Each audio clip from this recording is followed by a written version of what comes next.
Halo, kembali lagi ya dengan saya.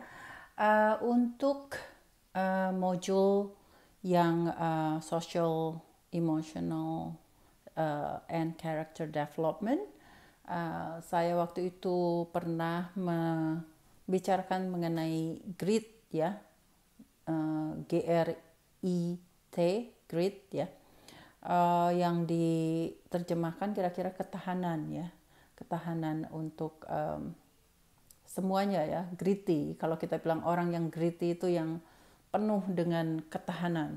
Dan tidak hanya cuman ketahanan, tapi juga ketahanan itu berlangsung terus-menerus. Jadi kita membicarakan stamina ya, stamina yang tinggi dan endurance ya, yang dalam jangka panjang.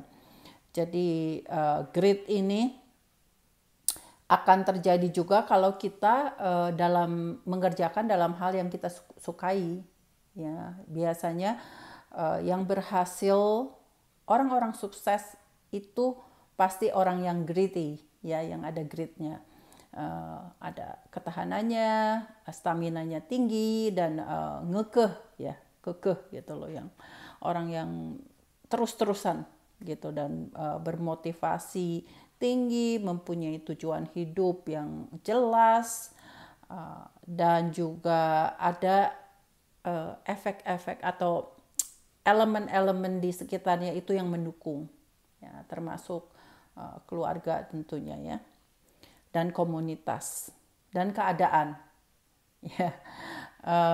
Keadaan bisa berubah ya, karena grit ini, tapi juga akan membangun, itu bisa meningkatkan atau malah menjadi tantangan keadaan itu ya. Jadi bagaimana dengan kitanya, bagaimana menghandle-nya ya. Jadi grit ini, ketahanan ini adalah salah satu dari karakter ya, karakter. Kalau kita, saya sering mendengar itu katanya pendidikan di Indonesia ini harus diubah menjadi pendidikan karakter. Ya, memang betul, di negara barat itu sudah ditanamkan pendidikan karakter itu sudah dari sangat-sangat kecil ya, dari mereka baru lahir, mulai dari keluarga, mulai dari orang tua, karena orang tua kan ada guru pertama mereka ya, guru pertama bayi-bayi ini. Dan itu diteruskan, dan karakter itu yang membuat mungkin ya di sana itu dapat berjalan karena pendidikan karakter itu adalah dalam kurikulum. Itu salah satu dari core kurikulumnya. Jadi itu memang dari kecil itu sudah ada. Mereka kalau dalam tumbuh kembang anak, saya sudah jelaskan kalau di sana setiap anak atau setiap human being, setiap manusia itu, apalagi anak-anak, kita memfokuskan dalam 5 bidang: social, emotional, physicalnya, dan juga self help ya, bagaimana mereka merawat diri, dan juga bagaimana bersosialnya ya, berhubungan dengan orang lain, dan itu semua dilihat anak itu secara keseluruhan, whole child sebutannya ya. Nah, grit ini adalah dari elemen karakter ya. Kemudian untuk supaya mendukung atau mendidik anak supaya menjadi greedy ya, itu kita mengajarkan anak untuk dapat menunggu ya. Kalau saya sebagai early childhood teacher ya, guru anak-anak balita itu, atau waktu di pre-K itu, saya selalu mengajarkan 3 itu yang sangat penting. Anak bisa menunggu giliran ya, dan berbagi apapun yang mereka punya itu, berbagi dengan teman, dan juga mereka dapat berbagi apa yang mereka punya gitu. Dan itu sangat-sangat penting sekali dalam dasarnya ini yang akhirnya untuk supaya bisa bertahan itu kita dapat menunggu giliran kita secara betul ya, dan bersabar itu ya, jadi dilatih dari kecil. Dan juga untuk manage impulse ya, jadi kita tidak mengajarkan untuk tidak impulsif. Impulsif itu perbuatan yang tidak dipikirkan dahulu. Jadi kita mengajarkan anak-anak kita untuk stop, memikirkan apa kemungkinannya kalau kita berbuat sesuatu, konsekuensinya ya, supaya tidak menjadi impulsif. Nah, itu harus untuk membangun grit ini harus diajarkan dari kecil ya. Dan juga mengajarkan mengenai social skill ya, yang tadi saya sudah sebutkan, yang saya ajarkan dari anak-anak kecil itu bagaimana untuk pay attention ya, untuk memberi perhatian. Saya ingat dulu waktu saya mengajarkan social skill untuk anak-anak remaja, waktu itu untuk anak-anak remaja kebutuhan khusus di spektrum autism. Jadi bagaimana personal ini ya, orang ini dapat blend in untuk memasuki percakapan gitu dalam satu grup ya. Jadi sampai saya kasih step 1, 2, 3 kayak checklistnya lah ya, begitu bagaimana caranya untuk supaya bisa masuk ke percakapan dan diterima dalam grup tersebut tanpa terlalu dianggap awkward atau kaku gitu ya. Itu perlu latihan sih. Jadi latihannya harus jadi seperti skit gitu, seperti sandiwara ya itu. Jadi dipraktekkan. Dan itu susah ya untuk anak-anak yang di spektrum autism itu, karena mereka social skill-nya kan memang kurang sekali ya, jadi tidak tahu itu bahasa tubuh, tidak bisa membaca ekspresi muka seperti itu ya. Jadi kita harus ajarkan semua itu ya. So social learning kadang-kadang untuk anak yang tipikal kita juga harus ajarkan dan harus mengingatkan. Sepertinya untuk generasi yang sekarang XYZ ini kita harus sering mengingatkan ya. Mungkin karena pengaruh terlalu banyak di social media digital, could be ya. Jadi social skill-nya agak berkurang. Mungkin hopefully nanti ada risetnya mengenai ini ya, dampaknya gitu dari social media dan digital ini. Selanjutnya kita juga untuk mencapai grit ini, untuk mencapai ketahanan ini juga kita harus bisa mengontrol diri sendiri ya. Kita harus bisa mengontrol apa yang diperlukan dan apa yang let go, membuang apa yang tidak perlu gitu ya. Dan untuk melakukan ini juga skill kognitif ya, skill kognitif pembelajaran itu apalagi kognitif kontrolnya ya, mengontrol pembelajaran itu sangat-sangat diperlukan untuk memanage stres, karena dalam proses mencapai grit ini tentunya stresnya itu akan banyak sekali karena kita menyesuaikan, kita berpraktek, kita melatih diri kita untuk menjadi gritty kan, yang tidak mudah itu, dan itu pasti bertentangan dengan kemauan kita ya, kadang-kadang bertentangan dan itu susah sekali. Jadi kita harus dapat mengontrol secara kognitifnya. Dan strategi itu yang saya ungkapkan sebelumnya itu ya, cara-caranya itu harus dilakukan berulang-ulang, akhirnya menjadi habit, jadi menjadi kebiasaan Ya, jadi kita tidak merasa dibebani lagi. Misalnya untuk mengontrol diri, ya itu kita harus praktekkan setiap beratus-ratus kali atau lebih untuk menjadi kebiasaan kita. Akhirnya kita terbiasa untuk mengontrol diri. Ya, jadi kita tidak memberikan komentar atas sesuatu kejadian tanpa memikirkan dulu misalnya.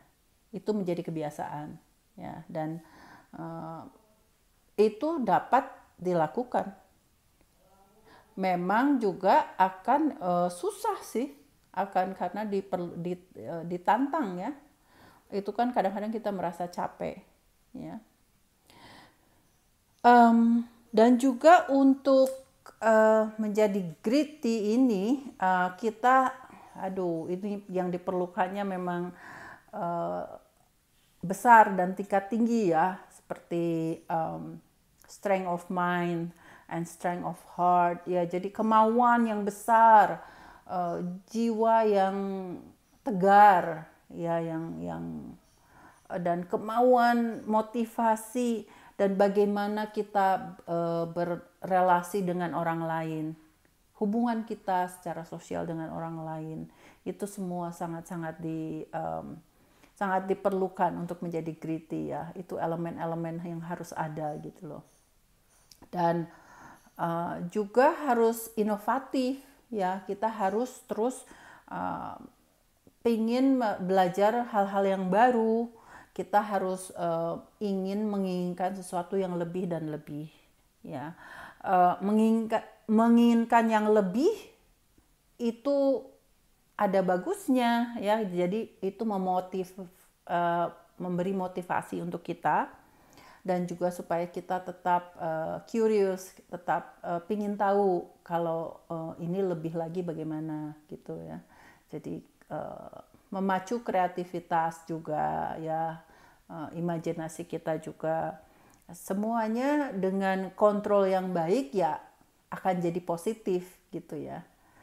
Dan motivasi tentunya dibarengi dengan kreativitas itu ya.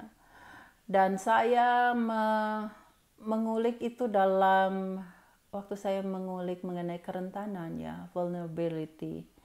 Bagaimana orang bisa menjadi kreatif? Orang bisa menjadi kreatif karena memupuk rasa kerentanan itu, memaparkan diri dengan apa adanya ya, dan sehingga hidup kita menjadi ringan dan kita menghadapi hidup itu lebih terbuka dengan pikiran yang terbuka, yang akhirnya memacu kreativitas kita. Ya, kreativitas kita itu berjalan terus. Dan kreativitas itu tentunya membarengi motivasi kita. Jadi ini semua kalau kalau misalnya ada yang menonton video saya yang sebelum-sebelumnya, banyak sekali hal-hal kecil ini yang diulang lagi. Jadi artinya semua itu berkesinambungan, semua itu ada koneksinya gitu loh. Mengapa kita begini? Karena kita untuk begini. Dan setiap di dalam modul sosial, apalagi ini ya, social emotional karakter modul ini, setiap video itu sepertinya ada sambungannya gitu ya, karena toh kita ingin menuju ke satu tujuan, tapi banyak jalannya gitu ya, banyak jalannya untuk menuju ke sana. Jadi grit ini sekali lagi saya ingatkan, itu memerlukan stamina yang tinggi. Jadi jangan pernah putus asa, jangan pernah capek ya. Itu jangan pernah juga kalau sekali gagal itu terus menjadi kecil hati. Tidak bisa, kita harus terus berusaha lagi. Dan kalau kita melihat atau kita menonton ya acara-acara program TV, kan banyak itu yang tujuannya untuk supaya memotivasi generasi muda ini untuk tetap berkreasi. Itu kan anak-anak muda yang berhasil, yang sudah uh, sudah berhasil secara materialnya ya, menjadi misalnya sukses, perusahaannya sukses, menjadi kaya atau posisinya menjadi tinggi, semuanya yang berhasil saja. Kalau ditanya apa rahasianya, ya pada dasarnya satu, yaitu greed, ya, being greedy. Jadi berketahanan yang saya saya jelaskan ini dalam 2 video ini, ya, semuanya berasal dari sana. Kesuksesan itu tidak bisa instan, ya. Itu bertentangan dengan sebetulnya kehidupan anak-anak muda yang sekarang ini, generation XYZ ini, yang semuanya, atau milenial ya, yang apa-apa instan karena pengaruh dari digital, ya. Semuanya itu dimudahkan, dan saya ingatkan lagi, tidak ada yang instan dalam hidup ini. Maksudnya semuanya instan, tapi ada 2 hal yang tidak bisa instan dalam hidup ini, yaitu hubungan dan karir. Ya, dan karir ini kalau ingin berhasil, kita harus menggunakan strategi GRID, ya, GRID ini. Jadi hubungan kita harus menggunakan strategi membangun kepercayaan. Kita dapat dipercaya dan kita mempercayai orang lain. Jadi dasarnya itu. Tapi semuanya itu memerlukan elemen-elemen yang sangat banyak dan sangat mendalam. Elemennya itu berkaitan antara satu dengan yang lain, ya. Balik lagi nanti ke sana lagi gitu loh. Oke, so mudah-mudahan ini video juga akan membantu menjelaskan mengenai greed atau ketahanan. Karena untuk memahami greed itu atau being greedy ini tidak mudah, ya. Itu juga baru saja di berapa puluh tahun yang lalu, ya. Angela Duckworth, ya, saya dapat referensinya dari Angela Duckworth yang bukunya banyak mengenai greed ini. Bukunya juga judulnya Greed yang pertama, GRIT. Dan beliau ini juga memiliki satu perusahaan, ya, non-profit, nirlaba, namanya Character Lab. Bisa di Google, Character Lab. Itu beliau mengadakan workshop-workshop, pendidikan-pendidikan, mengajarkan guru-guru atau semua tenaga-tenaga pengajar atau orang-orang yang berhubungan dengan pendidikan atau mengajar itu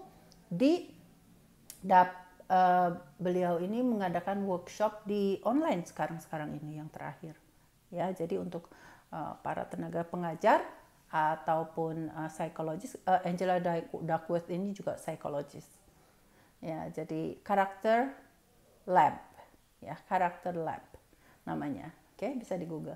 Mudah-mudahan bermanfaat video yang agak pendek ini, tapi saya ingin mengharapkan supaya dapat berguna dan di-share dengan orang yang memerlukan, ya. Dan mudah-mudahan juga menginspirasi tenaga-tenaga pengajar ataupun yang berhubungan dengan pendidikan. Oke?